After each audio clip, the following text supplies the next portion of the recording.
AP కేబినెట్లో ఖాళీగా ఉన్న ఒక్క మంత్రి పదవి జనసేనాని సోదరుడు మెగా బ్రదర్ నాగబాబుకు కన్ఫర్మ్ అయినట్లు ఎప్పటినుంచో ప్రచారం జరుగుతోంది.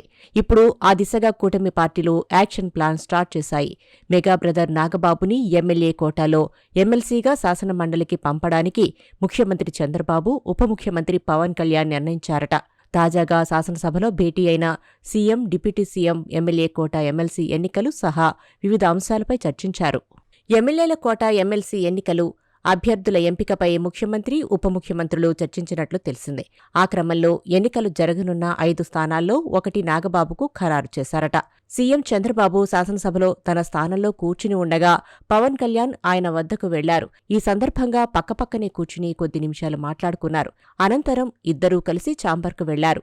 రాష్ట్ర బడ్జెట్లో వివిధ శాఖలకు కేటాయింపులపై పవన్ కళ్యాణ్ ఈ సందర్భంగా తన అభిప్రాయాలు చెప్పడంతో పాటు ఎమ్మెల్సీ ఎన్నికల ప్రస్తావన తెచ్చారట. మొత్తం మీద నాగబాబుని ఎమ్మెల్యే కోటాలో ఎమ్మెల్సీని చేయాలని నిర్ణయించడంతో ఇక ఆయనకు మంత్రి పదవి కట్టబెట్టడం లాంఛనంగానే కనిపిస్తోంది. ఇప్పటికే మెగా ఫ్యామిలీ నుంచి చిరంజీవి కాంగ్రెస్ ప్రభుత్వంలో కేంద్ర మంత్రిగా పనిచేశారు.